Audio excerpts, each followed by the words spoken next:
Welcome back. I'm Gary Parr. And I'm Vonna Pfeiffer. You're listening to the midweek version of Fiber Talk, the twice-weekly podcast for people who do the needle and thread thing. Okay. A year ago, the only thing you could do with a quilt was get under it and stay warm. And now you're teaching people how to make quilts. Yeah. I know. That was kind of shocking to me, too. But it's a small quilt shop, so she asked me, and I said, I don't think I can do that. And she goes, you can do it. I've seen what you can do. And I was like, okay. So I did it, and it went really well. Did you work out of a kit? Or? No, I just put, like, the requirements, because everybody has, it's sort of like cross-stitching, teaching a class for finishing or something like that when I do that.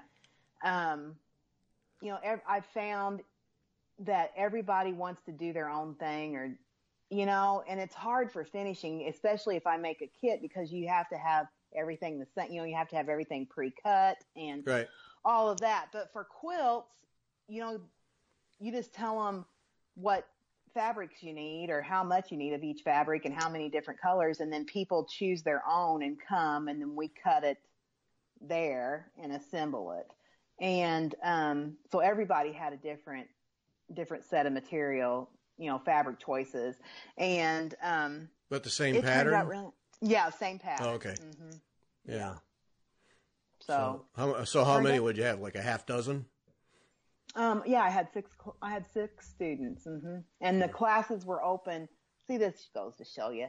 The class was open to 12, and there was only 6 that signed up. So, but that was for the size shop that, we have that's a small shop. Cliver's is a small shop. So 6 was pretty good, I guess, because I've been to classes there where it's only been 2 people. So, so having 6 was pretty good. So There you go.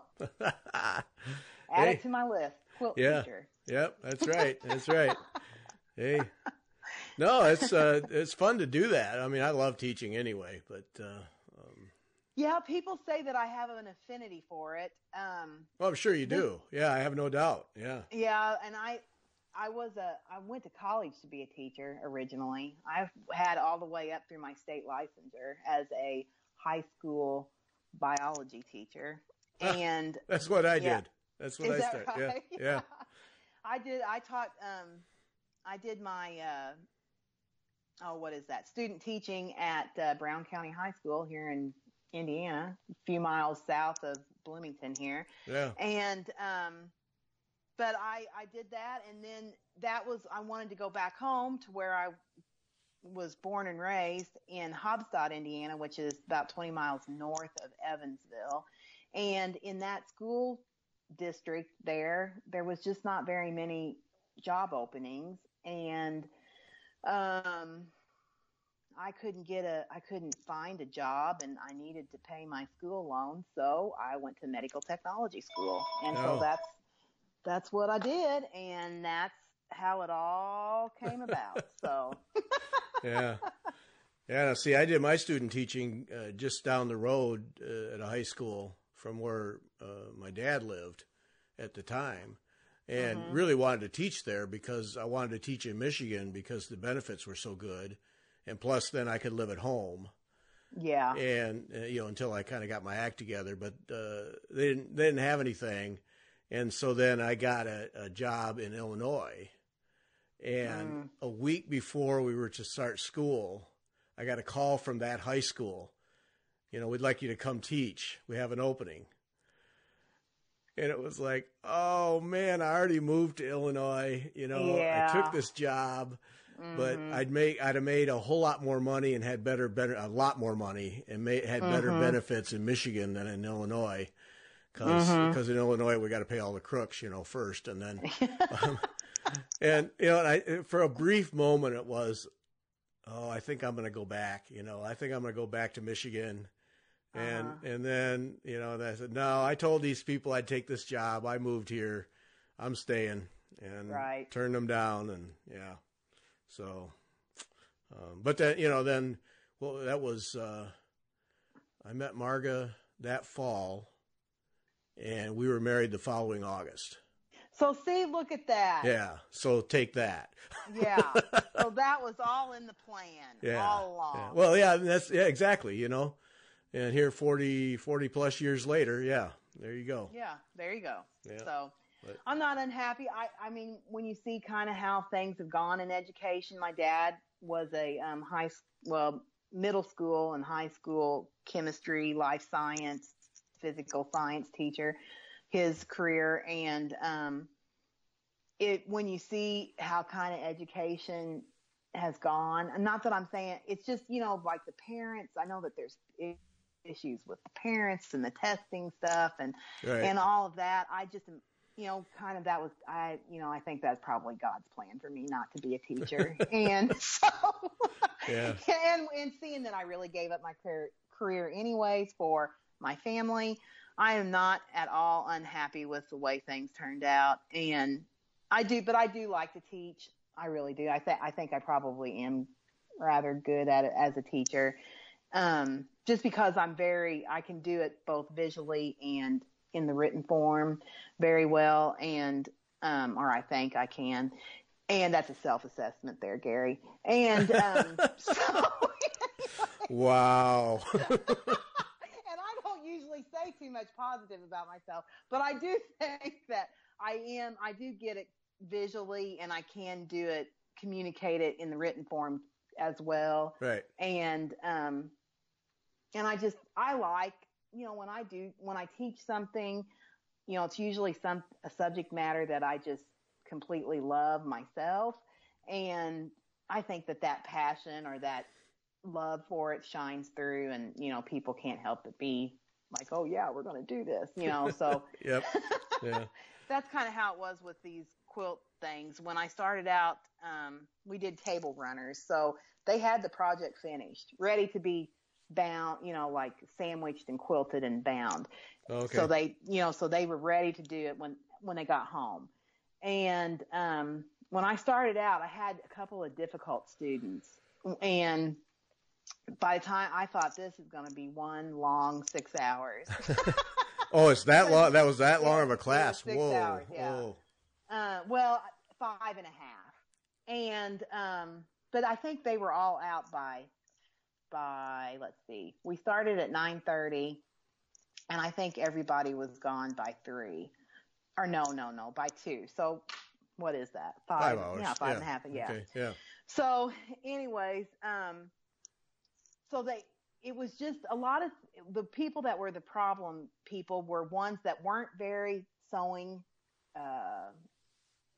I guess, experienced. They didn't have very much sewing experience. Oh, okay.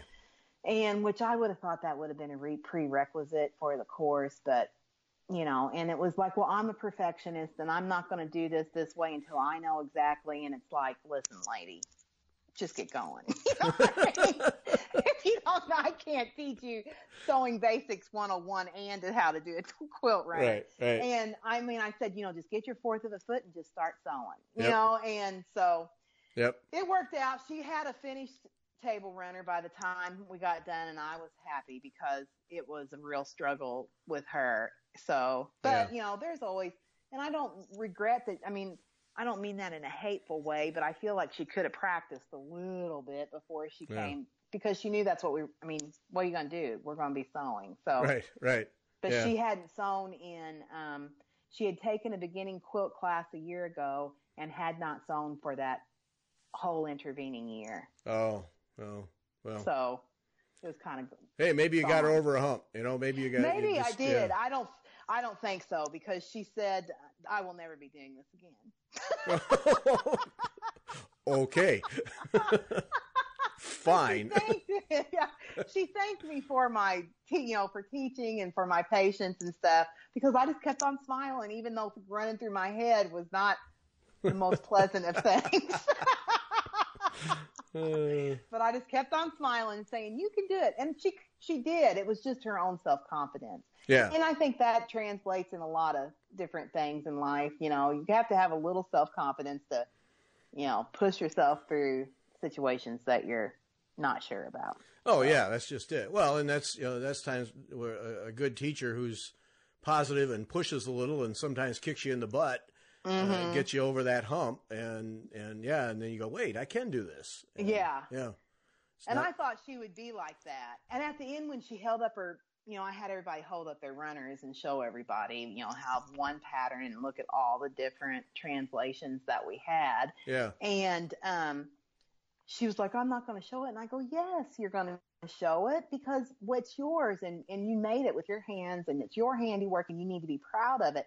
And so when she held it up and everybody was like, that's great, look at hers, and all this stuff. Well, then it was like, okay, well, maybe, she got a little more warm and fuzzy about the whole scenario.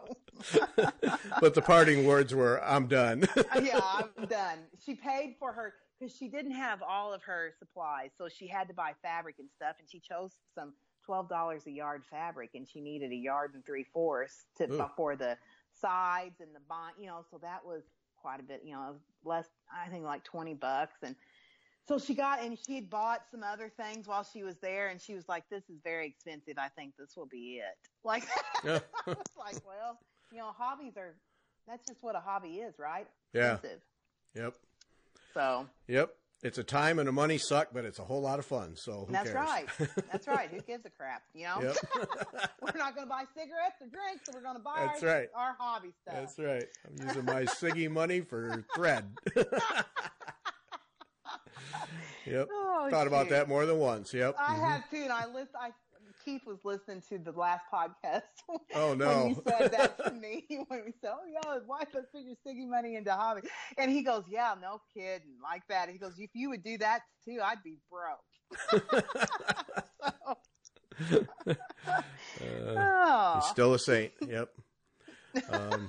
We got to promote got to talk now. Remember from Sunday, if you haven't listened to the Sunday show with Emma and Morgan from the Royal School of Needlework, one of the things that came out of that show is that you can get a 10% discount on their online courses.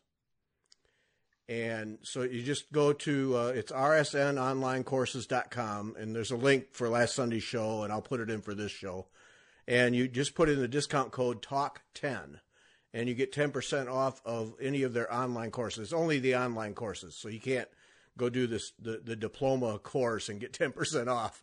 But you could do the online courses and get 10% off at the Royal School. So last Sunday's show, really a blast talking to those ladies and learning more about the Royal School. But also go and try one of those courses. I mean, it's a neat way and an economical way, especially with 10% off, to try something new. And like I was going through, all right, what would I choose? Yeah. Well, I want to know, what would you choose? The Jacobean? Yes, that's what I would choose too. Yeah. Yep. I would choose that too. I was looking at all of them, and I thought, another one that I would like to maybe think about would be canvas work, because I'm just, I've done canvas work, but I'm just kind of all self-taught. I really, like, everything that I do is self-taught. And I thought, well, I wouldn't mind doing that one, but the project that they have for that class is not my favorite. And I was thinking, okay, so you spend that money in doing that project, and I was like, then what would you do? What would I do with that project? And the white work, I find that very extremely beautiful too. There's not I would take any one of these classes, but the Jacobean crewel work is what I would take too. Yeah, that's a really nice design, and I've done crewel work, but it was on a stamped pattern and kit thing, and I would really like to do the real deal. Yeah, and that pattern, that design looked really nice, and that looked like a good one. I actually went through and calculated out what the discount would be, and then converted the pound sterling to dollars to see. But then right while I was doing that, I got an email from Tanya Berlin that she had shipped my gold work kit for the class I'm doing with her. So the little voice in my head said, stop it. Just stop it. Yeah. Stop it. But another thing, I don't know if you noticed on the online courses, because I went there on Sunday and I took the It's a free taster's choice course of how to wrap a ring frame. So your hoop frame, because Yes. the English do that. They wrap their hoops. And so I watched that, and it's very good. And it made me think, do I need to buy a hoop now? You don't wrap. You don't. Oh, I wrap my hoop. I got that from Mary Corbett. Oh, you must do that. I know that she does it too. But I was like, how do you do it? I wanted to see somebody do it, and they show you in that tutorial, and it's free. Yeah. So huge difference. Huge. Yes, difference. it is. From what I saw on the video, the how-to video, and I could see that would be very beneficial. You put that cloth in that hoop and get it squared up and clamp it down, and it does not move. It is tremendous. Big difference. Yep. That's awesome. What kind of hoop do you have, Gary? Is it Hardwick Manor? Okay, so you do have a Hardwick. I wondered if you had a Hardwick. Yeah, I probably have 4 or 5 of them, different. Really? Which one's your favorite? Do you have the circles or the ovals, or? I have one oval, and the rest are all circles. And I have 4, 6, 8, 10 inch, and a couple of widths for a couple of them. But they're worth it. They're worth it. Are they? Oh yeah. Oh, I without a doubt, because I had a cheap hoop that I bought 25 years ago that I bought for $2, a wooden one, which was pretty good, but nothing like these. I mean, I think these are they're worth the, and it's not horribly expensive. Yeah, no, they're not. The oval one, or the one with the rounded corners or oval or whatever it is, that was pricey, but you would expect that. But the circle ones, but it's worth. It's like anything. It's like any tool. Spend money and get a good one. You won't regret it. But they're beautifully finished, beautifully made, and I wrap that twill tape around there, and it's it's kind of therapeutic. Like it? It's actually kind of therapeutic to wrap those things. you just sit there and wrap it around and make it nice and even and sew it up at the end there. It just takes a few tack stitches to hold it, and but world of difference. Yeah.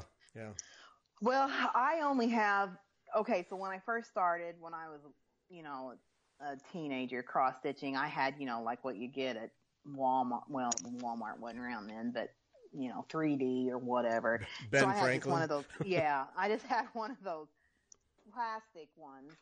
And so when I really got into cross-stitch in my early 20s, or somewhere in my 20s, I found out that's when kind of Q-snaps came on I found those. Yeah. And so I've always used those predominantly until I got into scroll rods a few years ago. But I do have an antique Duchess frame that I found at a thrift shop, and it's in really great condition. And the Duchess frames are the kinds that have the felt on the inner ring. Yeah. Mm-hmm. And my felt's all intact on mine. Ooh. I only paid $2 for it. And that's what I use. And I love it. I really do love it. I'm using it right. I use it on smalls because it's probably 4 or 5 inches round. But I've always I always felt like, big girls, real enthusiasts, like you, have the Hardwick Manor ones. And I've kind of always wanted them. So that's good to know that you really like yours. Yeah. So. Yeah. Oh, yeah. Yeah. Worth it. Okay. Yep. I might. And then another thing, I don't know if you are aware of this. You have a floor stand, right? Yeah. Okay. Well, this Royal Needlework site, I was just, so I went there on Sunday after watching the show, and I was like looking through all the stuff, and they have one of those Lowry stands on there. And I have been kind of thinking I need a different kind of stand because of back issues. One that's I don't maybe have to lean forward, one that would be right in my face. And I see that they have one, and I'm thinking about getting it. Yeah. I have a Case Creation. Silence.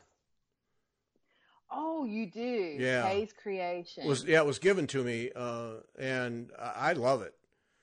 And you can extend that in and out, and it's on a flat plate like just a flat metal plate, so you can easily slide it under a chair or something. But I like that, and I use that for stretcher bars and hoops. It doesn't. I think they have an attachment for Q-snaps, but I'm not sure. But if I use a Q-snap, I use it on my other frame where it just lays on a couple of arms. That's how I use my scroll rods. I have another one. See, I took one of those cheap frames like you get at Michael's, those stands with that wooden clamp thing. And I took the clamp off, and a friend of mine who has woodworking tools, I just went and got some oak 1x3 oak strips from Home Depot, and designed, arms this long, and designed a connection point for this cheap stand, and then just put dowels in the ends of the arms. And so I ended up that gave me a shelf to rest my scroll rods on.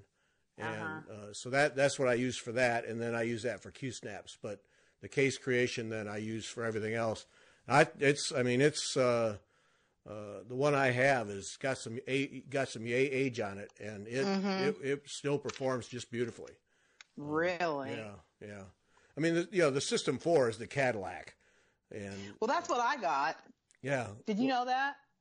Well, yeah, I thought you did, and that's why I was surprised you were looking for another stand, because I thought you had a System 4. Well, I have everything in all my stands. I've got like 4 And that doesn't give you enough flexibility, though? Yeah, it does.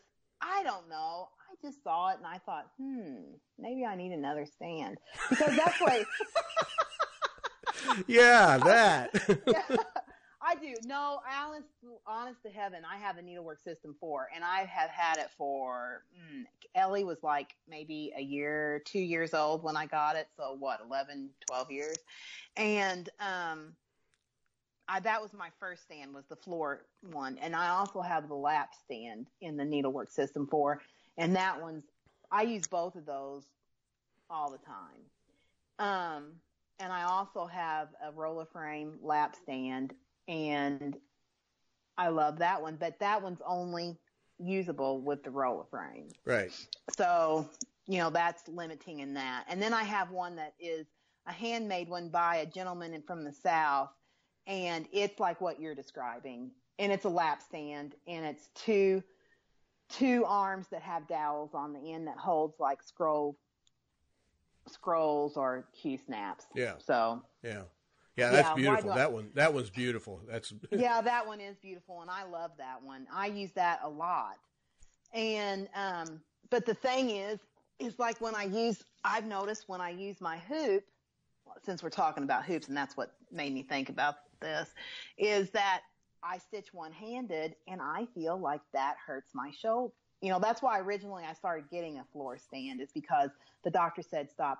I had tendonitis in my shoulder and elbow, and he said you can't stitch anymore. And I was like, well, that's not happening. And so I thought I've got to, start on a way to find a better way to stitch. And so that's how I originally got the Needlework System 4. And I bought it without seeing Mary Corbett's review on it. And then I saw Mary Corbett's review on it and thought, boy, I am smarter than what I thought I was by getting that Needlework System 4. I'm smarter than Mary Corbett. No. That's right.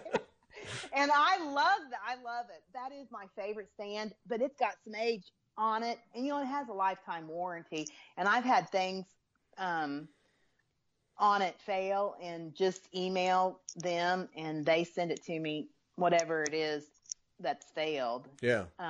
They send it to me free of charge. I have to pay for shipping, I think. Other than that, I get the part to fix it free. So. Yeah, I understand. They're very good. They're awesome. Yeah. So yeah, I thought it was for sure you had that, and so I was surprised you were looking to get another stand. But yeah, the only drawback. But if you want to have a garage full of stands, you're entitled. Why not? I've got a bedroom full of stands. Keith, whenever we're up here like mopping the floor and stuff, because he Swiffers and then I mop. That's how we do we are just a tag team. Do you have uniforms too? Like no, our name tag. Like the van that pulls up with a package. No, we don't. Well, actually, then you need to look, because you got all the people out there in the warehouse, so you should have uniforms. Right. Yeah. Well, they have uniforms. But Oh, I don't okay. Have uniforms. So this weekend when we were mopping our bedroom floor, see, I've got all these stands lined up in our bedroom. And he goes, "What in the world? Why do you have all these? Why do you don't stitch on all these at one time?" And I said, "Keith, I have to have it ready at a moment's notice so I can just pull it up and start stitching." And he just shakes his head. Keith, you'll never understand. I know he won't. He won't ever understand. But I've got them all lined up along our window here where I sit, and I know it's probably a little overkill. Why was I thinking about a Lowry stand? That's silly. I've got every stand on the face of the earth, basically. Well, it sounds like you're one short, so, I am one short. See, the thing about the Lowry is it's side loading. That's the one drawback about a needlework system 4 is that it goes from the front of your chair. So you can't put your legs up, or that's why I got the lap stand, was because I thought, well, when I wanted to put my legs up, I'll just use the lap stand. Yeah, see, but now the K is side loading too. Yeah, see, that's the thing that I'm going to look at the K's one, because I feel like on ones where I would like to just, side loading when I want to put my legs up. So, well, see, all right, now see, I can buy into that. Yeah. Because then like the K's creation, it's just a flat plate. So you can slide that under the chair, put your feet up and have it right in your face. Yeah. Yeah. So there's a plus to see, that. So take that, Keith. Just take that. So, I know. See, there's always method to my madness. But that's the one thing, that's what I'm lacking, is a side loading chair thing. And, and with as much as we're walking, I need to put my feet up at the end of the day, because good heavens.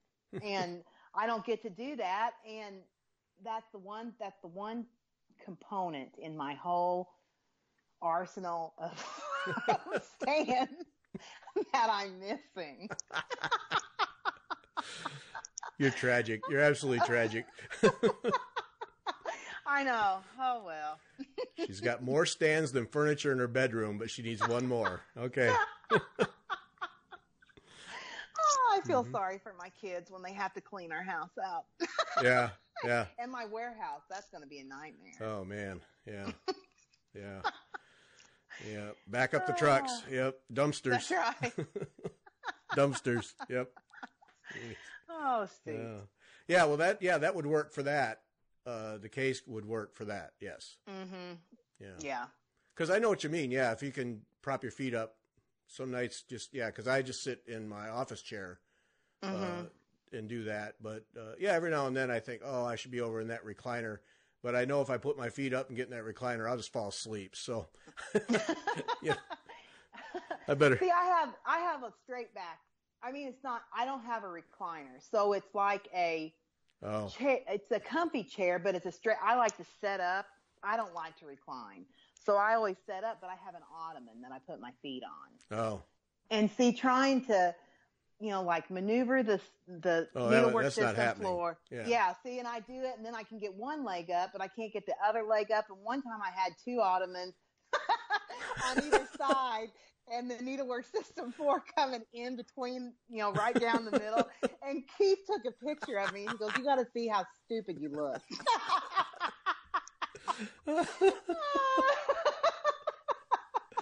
Oh, I'd pay big money to see that. Big money. Oh, shoot. And I'm just being honest with you. That is honestly, I had 2 different ottomans, and I had to and the needlework system 4, and it was in the winter time. It was this winter, and so I couldn't put a cover over myself. So I had one ottoman with one cover on that leg, and another ottoman with another cover on the other leg. Oh, now that's a mental image right there. Oh, shoot. I don't know how I tell you all this stuff. And that's why she started making quilts. She needed quilts for each leg. That's right. Multiple options. That's right. Yeah. And she needed the quilts to match the project. So, yes. Mm-hmm. See, it all makes sense. Yeah. Oh, it does, doesn't it? It's perfect. Perfect. Well planned. Oh, that picture has to be a sight. That has to be a sight. I deleted it. I was like, "Are you?" Oh, really? You think you deleted it? He never does stuff like that. But he came in, and I was up here by myself, just stitching and having a great time, thinking, "Wow, this is really working now." The best of both worlds. And he burst out laughing, and I go, "What's wrong?" And he goes, "Yeah, if you could see what you look like, here, let me take a picture of you." So I don't do that anymore because I look stupid, so I don't do it. Oh man, yeah, I think I'd have deleted that too. Yep. Mm-hmm. Yep. Oh, jeez.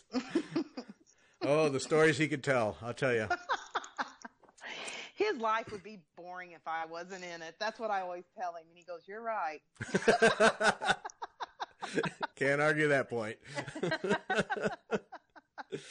Oh, jeez.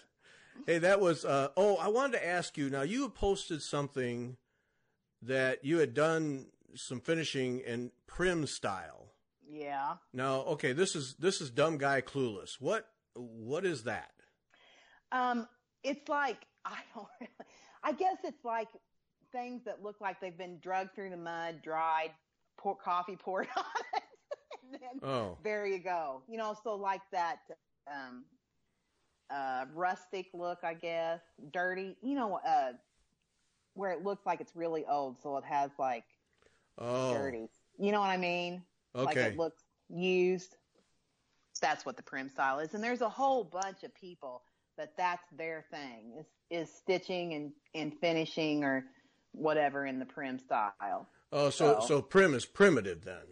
Mm-hmm, primitive. Oh, yeah. Okay. I was not making that connection. Okay, I got it now. Because when you said that, what is that style? And then I looked at the things and they look normal to me. But okay, it's just kind of that slant on it where it looks old barn antique look. Okay.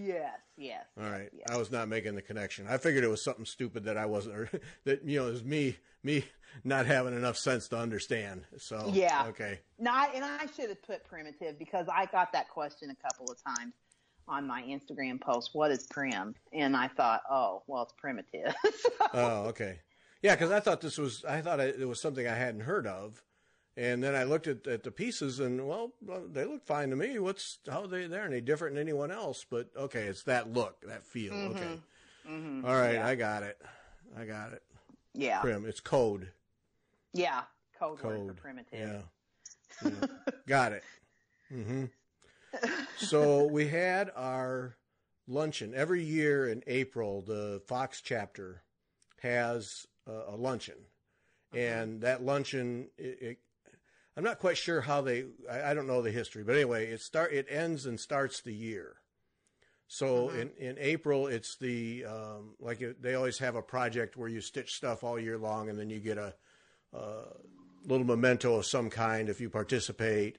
And that it's the luncheon is where they introduce the programs for next year, and it's just a real nice luncheon at a country club, and that's when it starts and ends. So it's like we're on a physical year with our programs.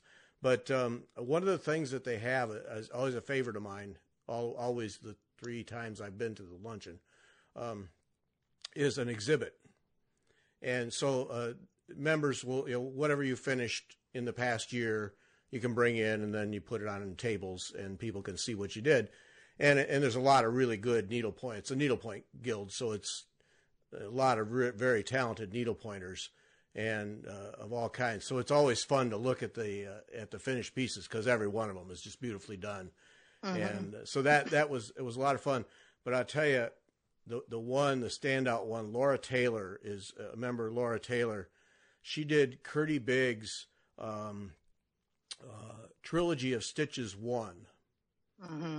And she had that, and it's a vertical piece, and she had that. It's a vertical with like triangles at the top, and typical Kurdy Biggs. I'll use the picture on the podcast page so people can see it, but just absolutely stunning. And she had it all matted and framed in was it like an extended diamond? Or was it a rhomboid?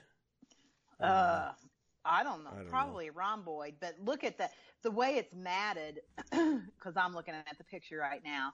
The way it's matted is just absolutely gorgeous. Yeah. It almost looks like it's quilted. You know, it's matted so perfectly. It's beautiful. Yeah. Oh yeah, the whole presentation.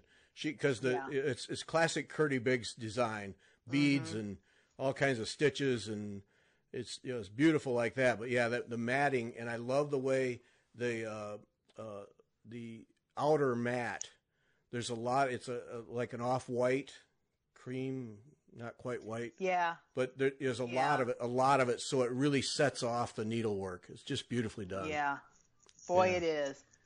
And went with a simple frame. It certainly is. Yeah, went with a simple frame. And that's a lot of times I'll see stuff where I just think that the frame and the mat just take away from the needle point or the whatever the stitching. And not this time. They send your eye right to it. It's beautiful. Yeah, it is beautiful. So what did you display? Nothing. Oh, are you kidding me? Nothing. No. Oh, Gary. I didn't get to it. I didn't get to it. Have you ever displayed there? No. I'm terrible. You are terrible. I am. I'm terrible. Somebody asked me the other day if posted somewhere about, are there any pictures of my stitching? And I realized I haven't put up anything, and I'm just terrible. So I put up a couple of pictures of the sampler I'm working on. But I'm terrible like that. I don't know what it is. See, that's one thing that I think is really good about social media is that I try to post every day, sometimes multiple times a day, but I try to post every day or take a picture every day of what I like. When I get done at the end of the evening, I'll take a picture, and I love watching the evolution of a piece. You know what I mean? You think, boy, you didn't get much done that time, but wow, did I get a lot done? You know what I mean? Right. And it's just kind of nice. And then I have a Flickr album that's this part of it's private. I haven't made in public, but where I just have this piece from start to finish. And, I just sometimes will sit and, when I have time on my hands, which when is that? Yeah. Hardly ever. But I'll scroll through it and I think, oh gosh, look at that. Oh yeah. And then I remember what I stitched, so. Yeah. You should start doing that. Yeah, I should. I won't, but I should. I don't know what it is. I don't know, because I really should share, because I do actually stitch, and I have somewhat of a clue how to do it, and I really should. I just don't think of it. And yeah, because you should do that. When this lady asked, is there anywhere that, and I thought, well, actually, no, there's not. And I actually said that. No, I'm terrible about it. And so couple pictures. So yeah, okay. I'll try and put that on my list of things to do. Yeah, and just because you're on Instagram, aren't you? At least under Fiber Talk. Yep. Well, and I have my own personal one too. Yeah. You do? Well, you need to do that. Yeah. You need to post, because I would love to. I would be very interested in what you're stitching. Okay. And let me tell you. Just for you, Vonna. Just for you. I really do, because you are, I've seen your stitching up close and personal since I finished 2 stockings. And I'm telling you people, he is a beautiful, beautiful stitcher. And I'm not just saying that because I like you. I truly mean it. You are a beautiful stitcher. Well, thanks for that. Honestly, yes, I'm serious. Yeah. Beautiful stitcher. And we all want to see your stitching. Okay. We do. I'm laughing, and I don't know why, because I really do want to see it. I do. Well, I'll make a point. You need to. I'll text you every night. Okay, you do that. Have you put up your picture yet? I'm waiting. Because it was last night. I was working on Sarah Brazier and sat back when I was done and thought, man, this is beautiful. Yeah, this is coming together. But then do you think I thought to take a picture and put it up? No. See, that's what I think that I turned off the light and went to bed. I think that if I would see yours, because I still have her setting out on my table. No, you won't. I don't know. Oh, I don't know. Okay, all right. There's the chat. All right, you're going to start seeing mine. And I'm going to start texting you. Have you started Sarah yet? Okay. All right. Yeah. All right. Two can play this game, Vonna. Okay. All right. All right. I think that if I would see yours, I still have the cut of linen. I still have everything. I have everything, all the DMC, everything. Okay. All right. I can play this game. Mm-hmm. Okay. Okay. Game on.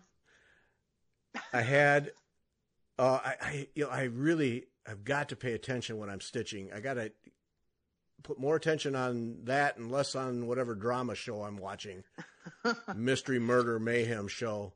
I got this, there's in the top middle, there's this basket that has, I don't know, it has some satin stitch balls or something. I don't know what it's supposed to be. It doesn't matter.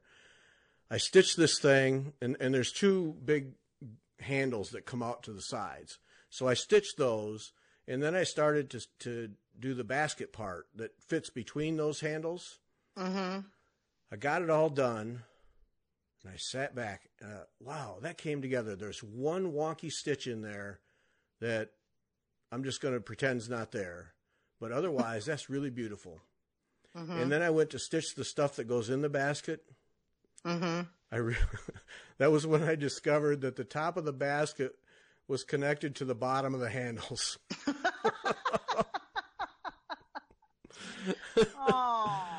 So, yeah. That all came out. Yep. Oh, shoot. So it's finished again now, and it's in the right spot. But it's like, you really, because I had the thing on the side there where I had to tear that out. You'd think I'd learn to check, but and I'm watching a really good show, and I'm just wrapped up in it, and I just merrily stitching along, and yeah. Doesn't that stink? I mean, it truly does stink when that happens. Yeah. And I think that's what my problem was last year when I was stitching Jesus's face, and I had to, deep six it or deep nine it or whatever. And it was because I was watching, and in that kind of project, you just can't watch. You have to have complete concentration. Right. So I understand. I feel your pain. Yeah. Well, it's fixed now, but Margaret walked by and I got the what is that tool that you cut? Seam ripper. I got the seam ripper out, and fuzzed up silk everywhere, and I'm pulling it all out. She goes, "What happened?" And, well, it belongs up here, not down here, and she just went on upstairs. Oh, dang it! I think I'm gonna have to get another skein of that color too. Yeah. Oh well, I'll be okay. Hey, speaking of Jesus, it was an interesting post you made where you had a couple 3 days where you hadn't been able to stitch on Jesus. That doesn't sound right. Speaking of Jesus, you haven't been able to stitch on him, but it hit me. Yeah, that's the trouble when you have a plan like that. Like I'm going to stitch on this every morning and have my 2 hours of peace and quiet with my cup of coffee and Jesus, and do a Bible verse, and I'm going to have it done by Easter. Mm-hmm. And then life gets in the way. Yeah. And at some point well, is it the kids or is it Jesus? Is it stitching Jesus? And the kids went out, and well, that day's shot. So I guess tomorrow. Yeah. And well, I mean, I ran in that today. I haven't stitched on him today, and I'm not going to get out. Let's be honest, I'm not going to get to him today. But I think that's kind of Jesus teaching me a lesson in a certain extent, because last night or yesterday I got called that I'm the funeral luncheon lady at our church, and I guess that other people, I call it the funeral luncheon lady. I guess smarter people call it the bereavement coordinator or whatever. But I got called. I'm going with funeral luncheon lady. On the business card, on the Vonna Pfeiffer funeral luncheon lady. Luncheon lady. Yeah. Nice to me. And that's how when I call people to donate dishes, I always go, "This is Vonna from St. John's. The funeral luncheon lady." Yeah. I say that every time, and I just think that sounds stupid. Why am I saying that? But I don't know. No, because if you go bereavement technician. Yeah. Oh, shoot. Bereavement ministry. Oh, that's what it would be in a church. It'd be bereavement ministry, wouldn't it? Yeah. Actually, they call it the funeral ministry. That's what our priest calls it. But okay. I always think that sounds more important than what it really is. Yeah, I'm just feeding a bunch of people. Yeah, I don't know. anyways, I got called that we have a funeral this Saturday. And, I don't think anybody understands this, but I have no backup. I mean, it's me. So, last summer they called me and I was on vacation and I was calling people to donate dishes on the way back from our family vacation, all the way back because the funeral was happening the day after we got back. So anyways, I got called, and that's always that's a lot of work to do that. Yeah. And because people say, why don't you send out email or text? Well, it's a lot easier to just delete an email or a text rather than if I'm in your ear saying, hey, I need help. Can you donate a dish? Yep. It's harder to tell me no. It's very easy to delete an email. Right. So, I called and I have to order the because our church pays for chicken. So, I ordered the fried chicken. I called everybody last night, and I start doing it at 6 and 9 o'clock. Well, that's when we go to bed, and that's when I got done. So I hurried and took a shower, and I got up this morning and I was trying to get things that I'd kind of neglected last night to do the calling. And by the time it was time to come on and do the Fiber Talk show, I thought, I haven't stitched on Jesus yet. I ain't going to stitch on Jesus today, obviously. And so I just think that is the Lord telling me that, hey, listen, I'm the one in control here, friend. And so I'm not getting it done. But I hope that I'm to his forehead. I'm doing from his forehead up now. So I think that I might have a real shot of having him done by Easter Sunday. If not, it's not going to be. Is it going to be a tragedy? No, it's not going to be a tragedy. But that's my goal. I would really like to have him done by Easter Sunday, because then I can say, well, in the Lent of 2019, I stitched this project. Right. So, right. Well, and you do have Greek Orthodox Easter. Yeah, that's what somebody told me on that's the next Sunday. The next Sunday. So yeah. So that's you have a margin of error there, yeah. I do have a margin of error. So, see, there you go. All things are possible. Long ago, they were part of the Catholic operation. So that's right. You can rationalize this out, yeah. I can get her rationalized somehow. And I think that I will say I am I'm ready for Jesus to be done. It's just so intense. Honestly, it's so intense. And but I mean, I love stitching on him, and every day you can see when I step, when I'm up, you know how it is. When you're up close stitching on it, you don't see the fine details and stuff like that. It's when I'm standing across the kitchen fixing supper and I turn and I can see him and I think, oh, that is the finest work I have ever done. He is just beautiful. Yeah. I mean, and it's on Ada. I think I said this. It's on Ada, and I'm going to tell you right now. If anybody says that Ada does not do as good a work as Linen, that I'm going to punch him, because that Jesus looks gorgeous, and I don't think that he would look any more gorgeous if it was on Linen. He is just absolutely stunning, and I bought he's wearing the crown of thorns in this design, and I bought a crown of thorns from Bethlehem that's not here yet, but it's from the Holy Land for the Christian, how they have those the Christians in the Holy Land, and you buy their products that they make, and it helps support them. And so I bought a crown of thorns from them, and I'm going to hang that crown of thorns right above this piece. So, isn't that a good idea? Yeah. See, I like that. I like that when you can take a piece of needlework and put 2 or 3 things around it and make a little visual thing on the wall. That's yeah. That's why I have Marga to do that. Yeah. Yeah, that's good. It's stylish. And so I saw that. I was looking through that page on the people in the artisans in the Holy Land, and I saw that crown of thorns, and I thought, oh, this is like kismet that I saw this, and so I ordered one, and that's how I'm going to do it on my wall. Yeah, that and that's the thing about that Jesus thing. When you look at it, I mean, there is no way, at least in my view, that you would say, "Oh, that's on Ada." Mm-mm. No, it's just beautiful. It is. Yeah. And I look at it, since it's in that, there's a lot of creams. It's in sepia tones or whatever, and there's a lot of creams. And there's a few stitches that I think, oh gosh, that's kind of twisted. Oh golly, that's kind of, you know what I mean?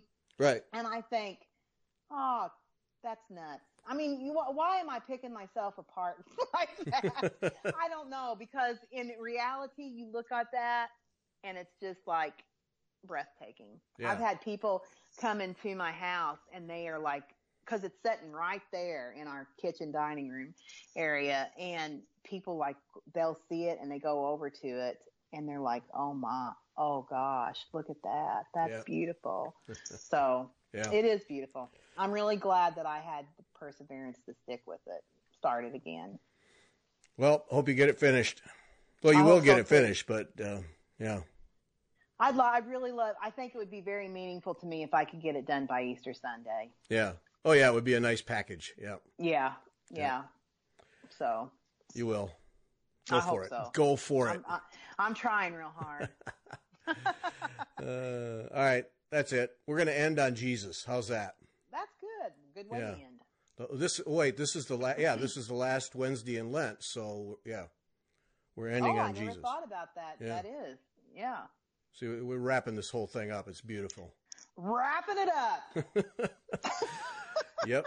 Okay, so let's see. We got rsnonlinecourses.com, and Talk 10 gets you 10% off. And then Sunday, Brendon and Karen Kirk are our guests. I'm really anxious to hear them. I'm anxious to talk to them. Haven't talked to him yet? Nope. I'm really anxious. Oh gosh, I can't wait for it on Sunday. Yep, going to talk to him later today, because in Australia you got to monkey with because it's the next day there. So. Oh, they're in Australia. I didn't realize that. Yeah. So whenever I talk to Australia people, I got to triple check to make sure I have the time and the day right. So, but and for those who don't know, Brendon and Karen, probably most known for the Linen and Threads Mystery Stitch Along. Yep. That thing. But then Fox and Rabbit Designs, and then Karen's design website is the Blackberry Rabbit. But most of them know Brendon from the Linen and Threads Stitch Along. So it's going to be fun, because that's and it's going to be fun because I can't find anything about them. A lot of people will post a little biography or something. They got nothing. So it's going to be a mystery right from the beginning, so why not? It's going to be a mystery fiber talk, so tune in on Sunday. Keeping the theme, yep. So looking forward to that. All right, so that's it. Thanks for listening. Thank you. See y'all later.